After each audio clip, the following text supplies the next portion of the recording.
Bismillahirrahmanirrahim. Assalamualaikum warahmatullahi wabarakatuh. Apa kabarnya sahabat IG Live dimanapun berada? Alhamdulillahirrahmanirrahim. Pada hari ini di hari Sabtu Seru tanggal 16 Oktober 2021 kita akan membahas tentang cerita suka duka seorang relawan dan sebagai penyintas COVID-19. Semoga di hari Sabtu ini kita bisa berbagi cerita kepada teman-teman sekalian dimanapun berada. Sambil menunggu pembicara atau pembincang kita saat ini, yaitu Dr. Melania Yulismita, dan menunggu sahabat lain yang bergabung, silahkan simpan pertanyaan di kolom komen chat sini. Oke.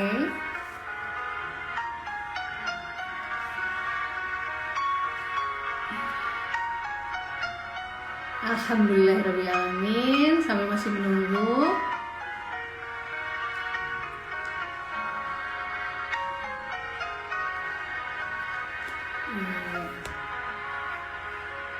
Ya.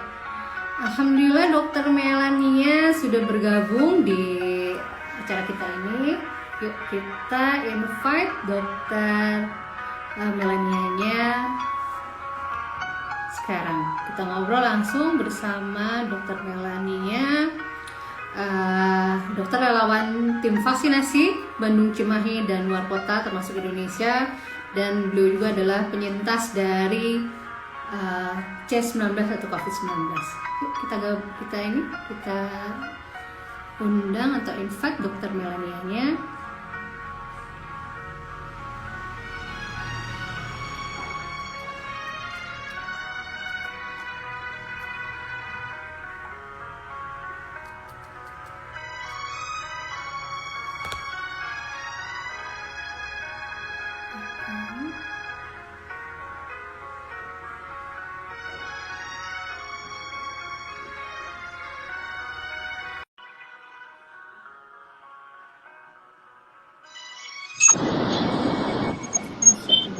Assalamualaikum. Waalaikumsalam warahmatullahi wabarakatuh, Dokter Melania. Apa kabar? Alhamdulillah. Alhamdulillah baik sehat insya Allah. Suaranya jelas. Jelas, cuma ada ini ya, storing sedikit ya. Oh, gimana ya? Berdengit tuh. Oke, sip. Sudah. Pertama, perdana. Alhamdulillah. Apa kabarnya nih, Dokter Melania? Apa kabar nih? Saya biasa manggilnya TM nih. Iya. Alhamdulillah sih sehat. Dikasih rehat sama Allah. Minggu-minggu ini nggak terlalu padat seperti minggu-minggu yang lalu. Agak sedikit bisa spend time lah sama keluarga. Iya, masya Allah. Ya, boleh Dokter Melania. Sekarang silakan sapa dan perkenalkan diri sahabat-sahabat IG Live. Walaupun nanti belum banyak bergabung, nanti mungkin bisa melihat story-nya di IG Live kita nanti. Silakan sapa sahabat IG Live kita dan perkenalkan diri ya, Dokter Melania. Mangga. Baik. Insya Allah, Assalamualaikum warahmatullahi wabarakatuh. Nama saya Dr. Melania. Saat ini aktivitas mungkin selama pandemi ini lebih banyak membantu teman-teman terutama di lapangan, membantu mensukseskan vaksinasi baik di perkotaan, desa, bahkan sampai di luar kota.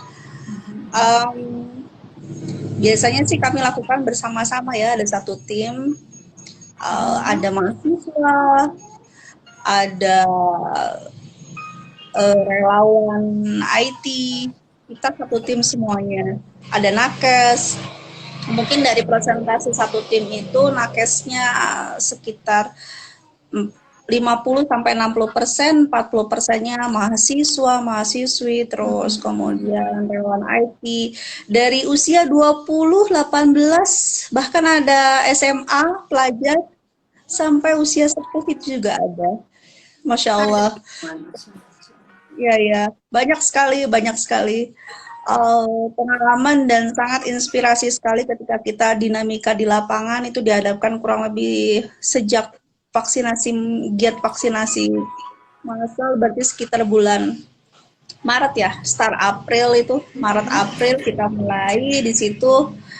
Masya Allah banyak sekali cerita yang kita bisa ambil hikmahnya dan itu selalu membuat saya bersemangat bersemangat setiap itu walaupun kadang-kadang lelah itu pasti ada ketika menghadapi ribuan ribuan warga dengan 3 orang.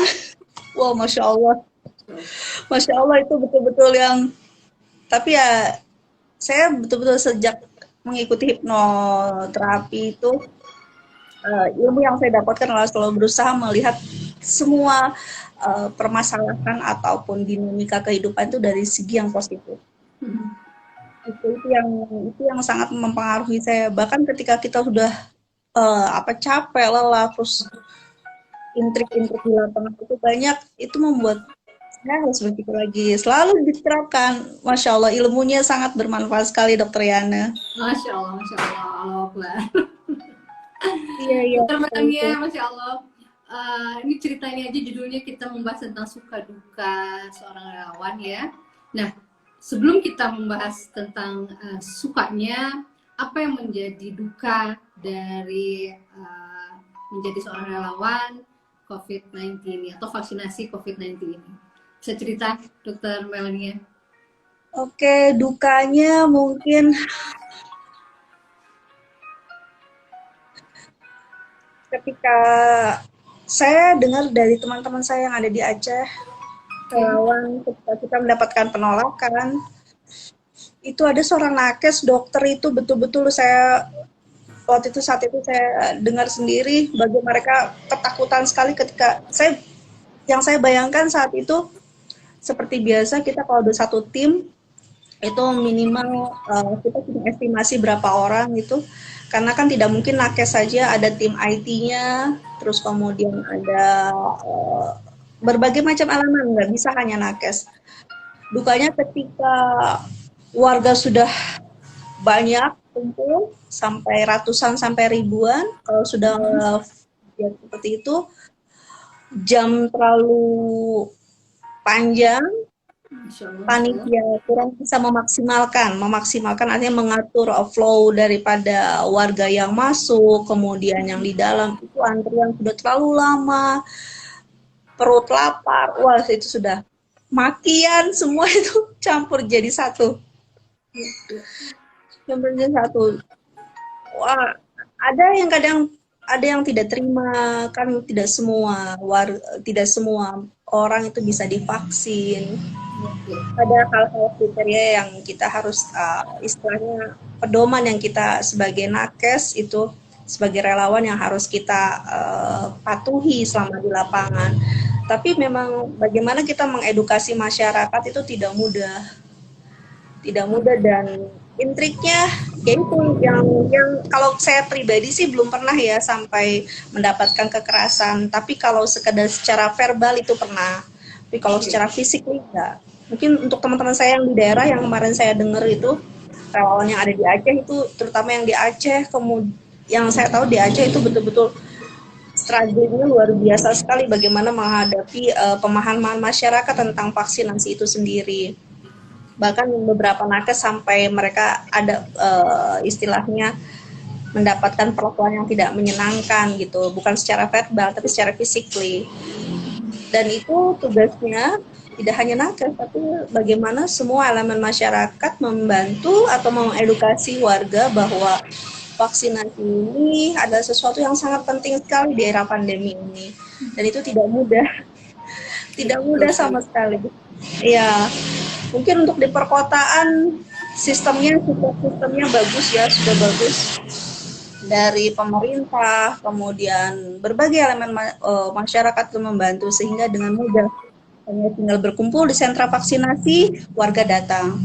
Tapi ketika kita sudah masuk ke kabupaten, sudah masuk ke luar kota, berbeda. Mereka apa ya? Mereka mempercayakan bahwa semua ini adalah takdir dan Oke. eh, tidak vaksin itu bukan salah satu cara dan pendekatannya juga benar. Walaupun sudah diiming-imingi beras, bayang ada salah satu masa di mana mengiming beras ikan 2 kilo, ikan mas 2 kilo, betul. Di daerah itu sudah Wah, mengiringi beras 5 kilo sampai 10 kilo, kemudian ikan, itu Masya Allah, ibu-ibu Masya Allah. PKK tuh sampai seperti itunya gitu. Masya Allah. Jadi masalah dan saya melihat bahwa terus terang ya, saya tuh melihat dari adik-adik di lapangan itu mahasiswa dengan nasi kotak pun mereka sigap ya. Sebungkus nasi kotak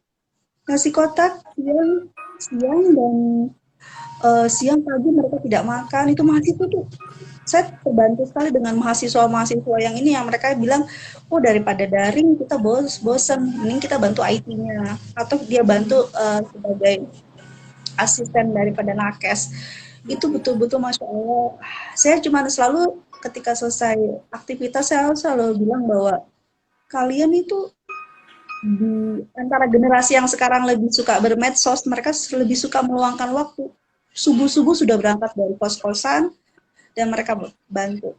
Walaupun hanya kasarnya hanya dibayar dengan nasi kotak itu mereka tidak apa-apa. Masya Allah, Masya Allah. Masya Allah ya, itu yang membuat saya kadang-kadang terenyuh. Ada, dan itu bukan satu dua. Ya. Satu tim itu saya ya sekitar 30% gitu ya mahasiswa pelajar itu ada. Bahkan anak SMA pun hanya untuk menuliskan membantu kami menuliskan serial nomor batch vaksin itu mereka mau walaupun hanya nasi kotak dan kue kotak itu mereka mau dari pagi sampai maghrib dan saya kalau melihat seperti itu semacam optimis ya bahwa pandemi ini masih banyak kok orang baik masih banyak kok orang-orang baik yang di luar sana yang istilahnya mereka bersinergi bersama kami gitu ya bersinergi menyalurkan energi positif yang luar biasa dan itu dampaknya juga ke masyarakat gitu dan alhamdulillah kalau boleh boleh berbangga atau boleh kerja keras mereka di lapangan dan nakes yang ada di tim di rumah sakit itu terlihat sekarang gitu kalau boleh seperti itu ya mungkin kalau kita lihat adik-adik mahasiswa itu atau pelajar itu ketika mereka udah lelah gitu saya tuh suka melihat gitu masya Allah ini pasti orang-orang hebat nih suatu hari Masya mungkin Allah. seperti itu dokter Yani. Masya Allah, Masya Allah. Betul, Melanie. Jadi luar biasa sekali ya. Jadi ternyata dari duka ini kita bisa mengambil hikmahnya dan pembelajarannya. Tadi saya dengar bahwa ternyata di pandemi ini masih banyak orang-orang baik, masih banyak orang-orang ihsan, masih banyak-banyak orang yang ikhlas melakukan apapun, walaupun hanya dibayar dengan satu kotak nasi atau satu kotak kue-kue ya, Dokter Melanie ya. Masya Allah, Masya Betul. Allah.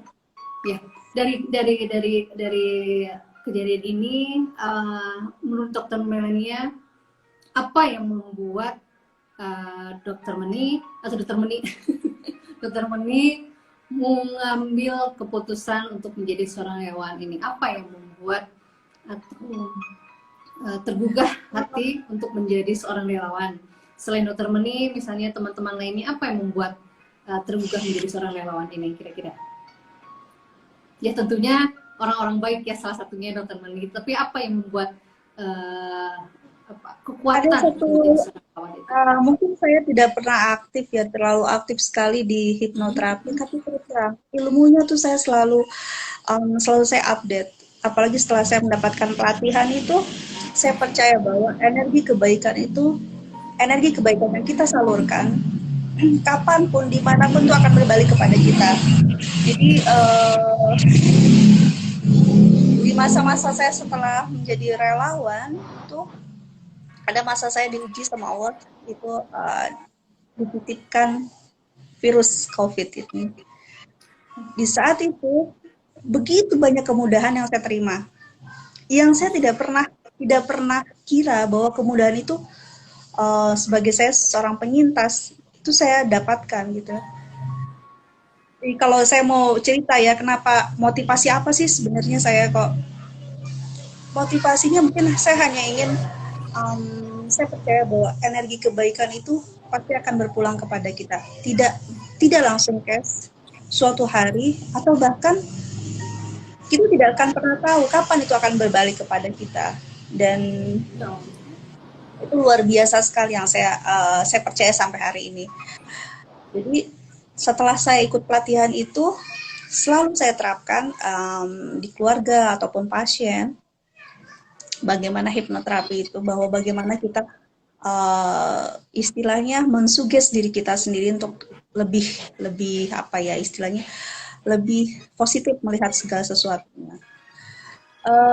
Ketika tawaran relawan itu awalnya saya ambil hanya sekedar iseng gitu ya.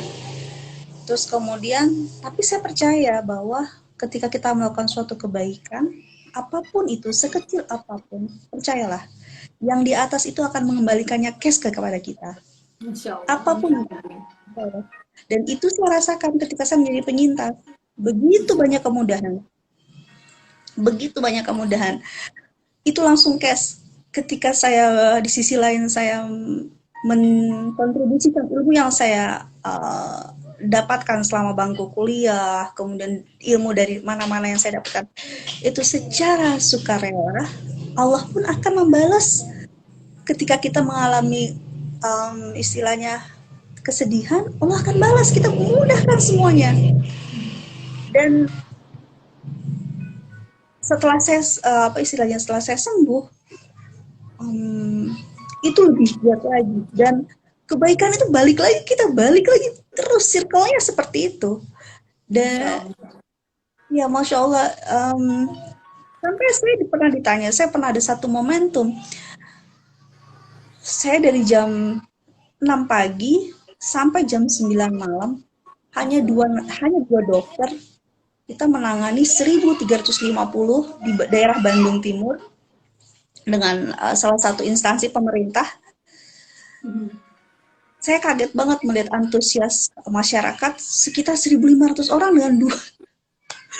Awalnya saya udah gak tahu harus berbuat apa lagi. Jadi, tapi kemudian saya istilahnya saya lari ke belakang, kemudian saya itu ilmu hipnoterapi itu, saya mensuges diri saya bisa. Allah titipkan hari ini, apapun alasannya, panitia tidak ini, segala macam, tapi saya yakin Allah takdirkan hari ini saya hadir untuk bisa melayani masyarakat. Itu izin Allah. Saya minta kemudahan aja sama Allah saat itu. Kemudian partner saya Kristiani, dia juga sama pelayan. Saya bilang kita bersinergi aja bareng-bareng bersama. Lillahi ta'ala, Allah yang tahu, Tuhan yang balas, semuanya minta diberi kemudahan. Dan selesai jam 9 malam dari jam 6 pagi. Luar biasa. Saya masih cuma berdua itu 1.500. Dengan 1.500 ya. Yang saya bukan tidak ingat makan ya, istilahnya saya ngelihat warga yang antusias. Saya tanya, kamu kenapa? Belum makan, saya dari pagi. Saya mikir, dia mengantri vaksinasi yang luar biasa, panas, hujan, belum makan dari pagi. Masa saya harus bisa marah-marah? Itu kan nggak, istilahnya, wah nggak enak, lo ngomong gerutu nggak enak banget. Akhirnya saya bilang, kamu mau makan? Itu nggak ada banyak nasi. Akhirnya kita bagi, dan ternyata ketika kita melihat sesuatu itu selalu dari sesuatu dengan energi positif, itu kita lebih lapang ya menghadapi dinamika kehidupan itu. Seperti itu. Keteriannya kalau yang saya ini rasain ya. Insya Allah. Temani luar biasa sekali itu. Sama teman-teman tadi ada Dokter Firman nih, temenin Dokter Meni pasti ya. Oh Masya Allah, iya. Tuh ada, terus masih juga ada Pak Agus alumni Trans juga, angkatan kemarin. Iya. Ini juga ada Dokter Febri ahli gizi klinik dari Rumah Sakit Laksamana Banjarnegara alumni kemarin juga tuh menyambut. Assalamualaikum semuanya. Assalamualaikum, salam kenal dari saya. Alhamdulillah. Ya, kita lanjut. Ternyata Dokter Meni luar biasa ya. Jadi cerita menjadi seorang relawan itu ternyata tergugah dari hati paling dalam. Dan yang saya perlu garis bawahi, yang sangat memberikan energi kepada diri Dokter Meni itu sendiri, yaitu energi kebaikan itu tadi di garis bawahi bahwa pasti akan kembali dan pasti akan berpulang lagi kepada diri kita. Jadi sebagaikan pada saat kita menanam padi, pasti akan tumbuh padi ya, Dokter Meni. Tidak mungkin rumput liar. Nah, pada saat kita menanam kebaikan, pasti akan kembali juga kebaikan. Masya Allah, itulah yang membuat Dokter Meni tergugah menjadi seorang relawan vaksinasi C19. Dan cerita yang paling luar biasa tadi ya, sahabat, dengan 1.500 orang yang akan divaksin, hanya berdua dari pagi jam 6 sampai jam 9 malam. Masya Allah, barakallah. Iya. Ya, jadi betul-betul luar biasa ya. Menjadi seorang relawan itu pasti ada suka dan dukanya, yang tadi cerita di Aceh itu. Dan yang menjadi sukanya adalah pasti bertemu dengan orang-orang yang luar biasa. Dan apalagi nih Dokter Meni, sukanya dari seorang relawan. Kita bahas tentang relawan dulu ya Dokter Meni ya. Iya, ya, boleh. Sukanya terus terang saya bertemu orang-orang hebat. Masya Allah. Saya bertemu orang-orang yang memberikan positive vibes sekali. Masya Allah. Itu muslim, non-muslim. Ya, saya suka sekali bertemu dengan orang-orang yang berbeda. Artinya berbeda secara agama, dia berbeda secara physically atau apapun. Saya lebih suka karena di situ kita belajar, oh ternyata, nah saya pernah bekerja dari perkumpulan gereja. Saya pernah. Dan mereka melihat saya bahwa tidak ada masalah. Dan di situ saya melihat ada hal-hal kebaikan yang saya dapatkan dari mereka. Begitu mereka apa istilahnya, begitu mereka melayani masyarakat itu seolah-olah tidak memandang apapun yang bendera apapun yang tertera itu dari masyarakat. Dan itu saya pikir sesuatu yang sangat inspiratif sekali ya. Di tengah kita tuh sekarang selalu terkotak-kotakan dengan apalah. Ini sekarang ini ada lagi kalau misalnya vaksinasi di bawah bendera partai-partai, itu nanti banyak. Sekarang lagi seperti itu. Dan sekarang saya melihat ketika kita bekerja dengan berbagai elemen, berbagai bidang profesi yang berbeda, ada yang itu rupanya banyak orang-orang hebat di sana yang saya pikir saya harus belajar dari mereka gitu kan. Bagaimana bekerja dengan ikhlas gitu, bagaimana melihat sesuatu itu dari selalu dari hal-hal yang membuat kita terbangun untuk termotivasi untuk menjadi yang lebih baik. Katakanlah saya bertemu dengan seseorang yang saya pikir awalnya wah ini masih muda gitu. Ini saya jauh usianya di atas ya. Tapi ketika saya berbicara banyak, ngobrol, sharing pengalaman, waduh, Masya Allah, pengalaman kehidupannya luar biasa. Biarpun tidak seiman dan biarpun berdasarkan di bawah partai-partai tadi ya. Jadi kita pengabdian masyarakatnya luar biasa. Kalau kita mungkin bagaimana melayani umat itu versi mereka pengabdian, melayani masyarakat itu sampai ke pelosok-pelosok yang saya saya mungkin belum bisa seperti itu. Tapi dan ya itulah saya bilang bahwa saya optimis kok kalau orang bahwa pandemi ini salah satu hikmahnya adalah muncullah orang-orang kebaikan di atas, muncul ke permukaan, muncul yang kita nggak pernah tahu bahwa ternyata banyak gitu, ternyata banyak yang mereka tidak mengharapkan nilai nominal, yang mereka tidak yang penting mereka bisa melayani, bahwa kita bisa mensukseskan vaksinasi. Saya karena saya di bagian itu saya melihatnya dari sudut itu tanpa pamrih, dan mereka selalu bilang biarkan itu Tuhan yang bekerja, kita melayani saja, Tuhan yang bekerja melihat semua itu, dan it's work semuanya, alhamdulillah.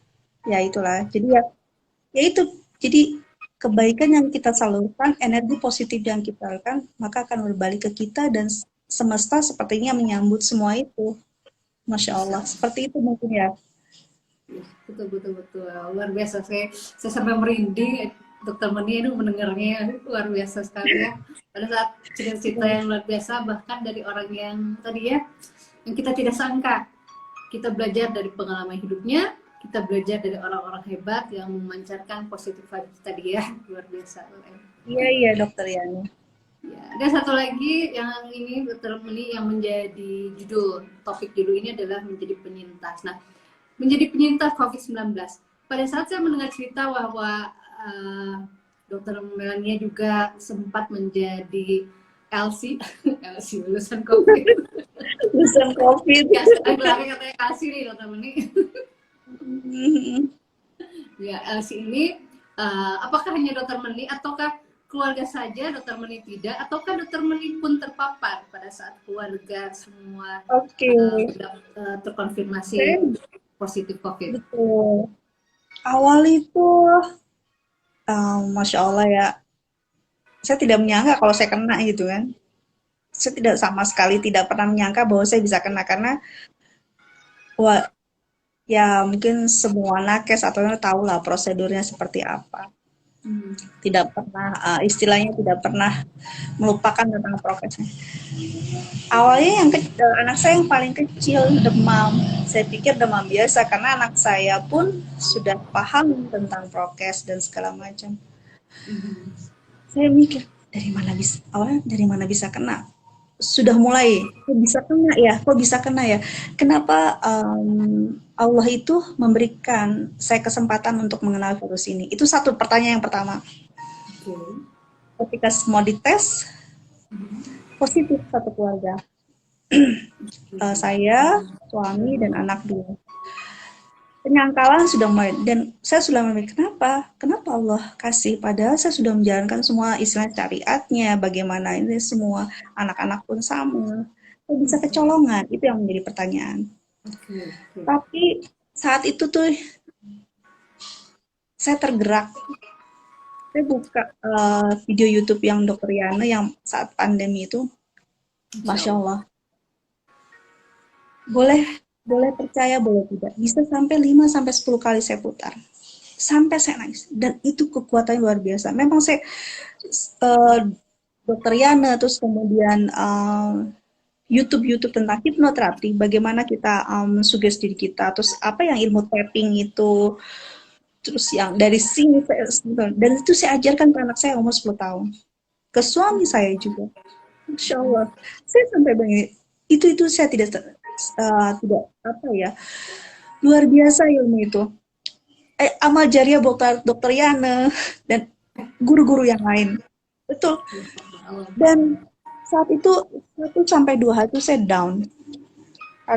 Kebetulan yang mengerjakan secara panas, walaupun panasnya tidak terlalu tinggi ya, tapi terus cemasnya tinggi. Wah, ntar gimana nih, hari keempat apa yang terjadi, hari kelima apa yang terjadi. Walaupun saat itu saya tahu demamnya itu tidak tinggi ya, sekitar 37,5. Anak-anak saya pun sama. Tapi yang saya lakukan, saya bilang begini, kalau saya tidak bangkit, saya seorang ibu dari 2 anak dan saya seorang istri, kalau saya lemah, maka semua akan lemah juga. Mau nggak mau saya harus bangkit. Jadi saya tonton video itu, saya tonton semuanya dari mulai. Ada 2 video yang saya tonton setiap harinya sampai hari ke-14 saya tonton.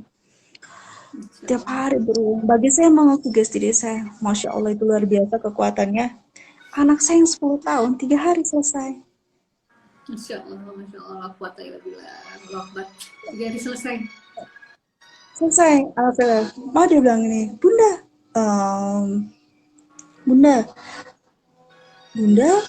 harus kuat. Seperti yang teman Bunda bilang, bahwa kita dititipkan, kita dikenalkan sama Allah untuk virus ini, supaya kita lebih kenal, lebih tahu. Saya kaget sama saya ngomong seperti itu. Wah, itu luar biasa. Energinya setelah itu saya seperti bangkit, dan ketika demam, rasa cemas tuh ketika 38, udah naik 38, wah cemasnya luar biasa. Tapi saya putar YouTube itu, saya masuk ke kamar, saya usahakan lingkungan saya itu setenang mungkin, dan akhirnya subhanallah ya, hari hari ke-10 ya, hari ke-10 tuh saya sudah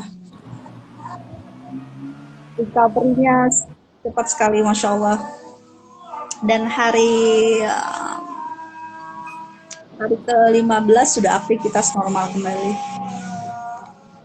Dan Dokter Yana, saya mau mengucapkan jazakumullah khairan katsiro, ilmunya masya Allah, ilmunya buat saya, buat suami saya, buat anak saya itu luar biasa. Ketika kami menghadapi fase di mana saat-saat itu, saat bulan Juni itu lagi pik-piknya ya, itu kita punya kekuatan luar biasa untuk menghadapi episode seperti ini. Dan videonya Dokter Yana, kemudian ada beberapa video yang saya lihat, kemudian saya coba coba istilahnya terapkan, dan itu berhasil. Sistem imun saya membaik, kemudian ya saya melewati fase-fase di mana saya sendiri merasa down, dan saya ingat semua itu berawal dari kekuatan pikiran. Kekuatan pikiran kita yang membuat kita lemah. Sebetulnya kita sanggup, jauh daripada apa yang kita pikirkan, bahwa energi kita, kekuatan kita itu jauh daripada pikiran kita sendiri. Itu yang saya selalu bisa, insya Allah bisa, sehat, kakak juga sehat sampai sekarang. Dan alhamdulillah kita bisa melewatinya, ternyata bisa melewatinya, dan Allah itu ada, dan kebaikan itu berpulang kepada kita, kemudahan itu berpulang kepada kita. Jadi terima kasih hipnoterapi yang sudah mengizinkan saya untuk bergabung tahun 2020 dan mengamalkan ilmunya sampai saat ini. Allahumma barik lakum. Semoga Allah memberi keberkahan ya kepada keluarga TM, keluarga Dokter Muni dan suami dan anak-anak. Apapun ini adalah ilmu Allah yang luar biasa.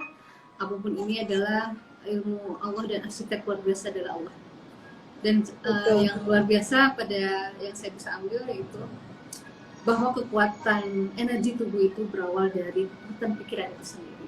Dan saya bisa mengambil hikmahnya dari cerita ini, yaitu dengan pikiran yang yakin, dengan keyakinan husnuzon kepada Allah, maka Allah memberikan kemudahan kepada TM dan keluarga semua, termasuk anak-anak.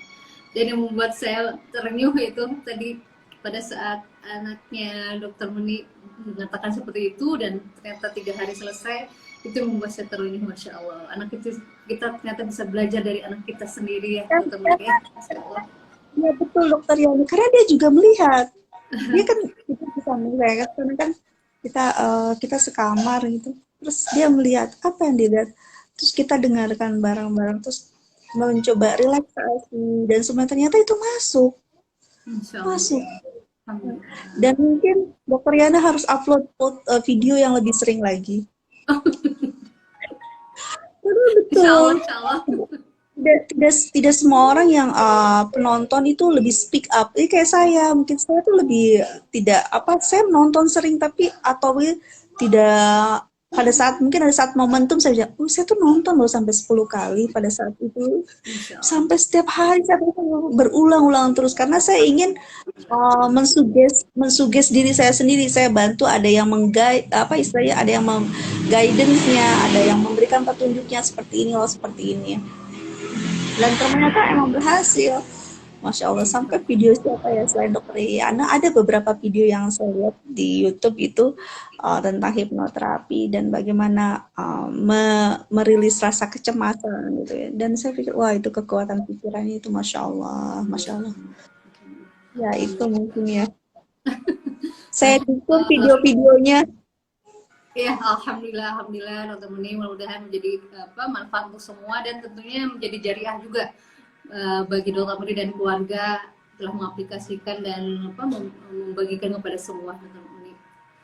Ya, masya Allah sekali Dokter Muni. Tidak terasa nih azan sudah berkumandang ya Dokter Muni. Mungkin Dokter Muni mau menyampaikan pesan kepada sahabat IG Live, atau makna pembelajaran positif dari seorang relawan dan penyintas COVID, silahkan Boleh disampaikan apa pesan dari Em, apa kesannya? ya? Mungkin kalau saya sih jangan pernah lelah Sahabat-sahabat. untuk berbagi. Ya, kepada sahabat-sahabat dari hipnoterapi, saya sebagai penyintas, kemudian sebagai juga relawan nakes, dan saya juga sebagai pernah mendapatkan pelatihan dari hipnoterapi bahwa ilmunya tuh sungguh luar biasa. Yang kita bilang jangan pernah berhenti, jangan lelah untuk berbuat kebaikan, karena kita tidak pernah tahu bahwa kebaikan yang kita lakukan itu akan berpulang kepada kita di saat kita butuh. Kita Ya, kan nggak pernah tahu. Itu saja sih yang saya ingin bagikan, bahwa diri kita tuh ada selalu energi-energi kebaikan, energi-energi positif. Tapi kita nggak pernah menggali hal itu gitu. Bahwa setiap orang itu punya energi kebaikan, punya energi positif yang tidak pernah disadari. Keluarkan itu, bagikan. Keluarkan dan bagikan. Kalau nggak dibagikan, nggak akan pernah terasa dampaknya. betul. Sekecil apapun itu. Mau Ya, kita membantu teman, membantu orang tua, keluarga, atau apapun, percayalah. Semesta itu tidak menutup mata, akan membalikan kepada kita. Kalau saya seperti itu, mungkin Dokter Yana. Masya Allah, Masya Allah. Bukan pesannya, istilahnya hanya ingin membagikan sesuatu yang lebih positif saja, positif buat lingkungan, teman, keluarga. Ya, Masya Allah, Masya Allah. Dokter Melania luar biasa sekali pemaparannya, walaupun sebentar tapi begitu bermakna.